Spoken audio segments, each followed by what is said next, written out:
What's going on, everybody? It's How To Tuesday on the Tom Rowland Podcast, brought to you by Danco. So I was asked to do this SNELL knot for the end of the fly line. And so I'm following this video from Flip Pallot. And Flip Pallot is using not a tie-fast knot tire like I am. He's using just a bodkin or a piece of wire. But he's saying that this is not a nail knot, it's a SNELL knot. And so what I'm doing is I first start with my butt section right here. I'll put the fly line parallel to it. So now we have two things here. Tag end here, tag end here. And then the rest of the butt section will come up here like this. And so what I'm going to do is go back the opposite direction. And I want to leave a good amount on this tag end over here, because this is how I'm going to tighten the knot. Now, what I basically have is one big loop, right? The one piece is going out here, there's a big loop, and the other piece is going back. So back, all the way around, and then out that way. Then what he does is he takes the loop, and he goes around both of these as many times as you want, 7 to 9. I didn't even count on this, so I don't know how many that is, but it's a lot. Okay, so now he's saying to take the end of the line here and pull this whole loop through. I'm going to let this slip off, pinch it right there, and I'm going to let it slip off the tire and start to form a knot right here. Okay, what you want to do, this is why you left a piece here. You want to wrap that with your hand or with your Danco Pliers, which I'm going to do here. And I'm going to pull this down tight, okay? So you wouldn't want to put your pliers on this end because this is your butt section. This other end is your tag end, so we're going to cut that off. So that's what I'm going to do now. I'm going to take my Danco Pliers, grab the line right there, make a wrap or two with my hand, then I'm going to pull this down real tight, real tight. As far as I can tell, that's a nail knot.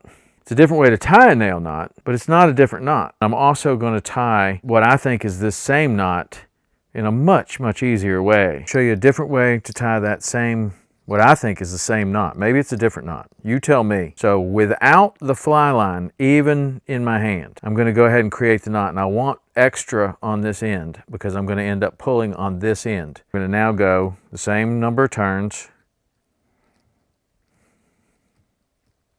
That's 11. And I'm going to create the knot just like that. Put it back through. Now all I have to do is take the fly line, and I guess you could put it either direction, but I think it goes this direction. And I want to put it in there far enough to where I can make sure that it's not going to come off. Pinch this, and I'll just let this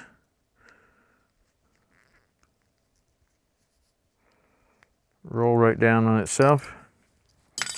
Put that up, and make sure all of these barrels are smooth and together, not overlapping one another. And when I feel like I've got it where I want it, just like that, now I'm going to tighten it down with my hand first. Then I'm going to take my pliers on the tag end side, not this side. Don't want to mess up the line there. We're going to end up cutting this off. So pliers on the tag end side, avoiding the fly line. Wrap it double around your hand here. Pull that down tight. Okay. Then we'll take our trimmers. Nippers probably work even better, something you can get right on this. Should open it up so you're not clipping any of the mono. Trim that off tight. Do the same right here. On the one side, we have what I call a nail knot. On the other end of this piece of fly line, we have what Flip calls the SNELL knot. I don't know. You tell me. Is that a different knot or is that the same knot? Either way, we're going to test them both.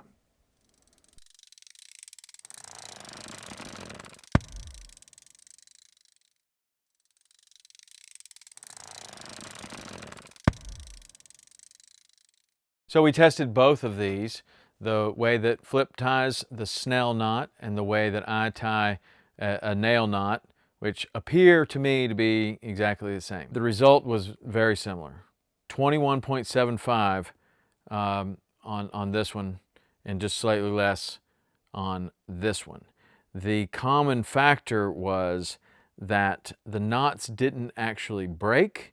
They kind of slipped off of the fly line. The coating of the fly line is what is making this knot either strong or weak. So different fly lines could have different strengths on this knot for sure.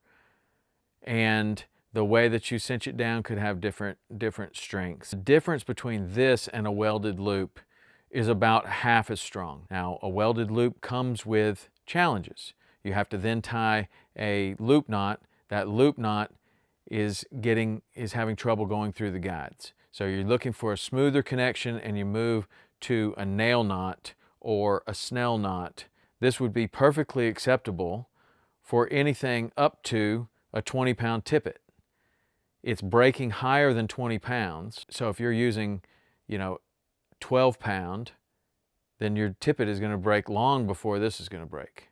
If you're using, trout tippets, 2 pound, 4 pound, 6 pound, this is a perfectly good connection. It's going to be going through the guides very well. If you're tarpon fishing and you're using 20 pound or more for tarpon fishing, you're likely to lose your entire leader if this fails.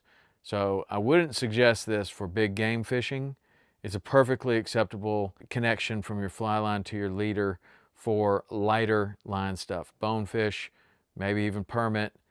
Although if you're looking for the strongest connection, the welded loop broke way more than your own nail knot or SNELL knot. You can see how this knot, the SNELL knot and the nail knot, compare to the nail knot with a lock and a loop-to-loop connection by going to TomRowlandPodcast.com, download the knot guide where you'll not only see those comparisons, but you'll see knot comparisons for every single knot that we've tied on the Tom Rowland Podcast. It's there for you. We get tons of questions about which knot is stronger, so we just put together this entire guide for you. You can go there and get it for free, TomRowlandPodcast.com. That's your free knot guide. You can see how all these knots compare. I hope that helps. See ya.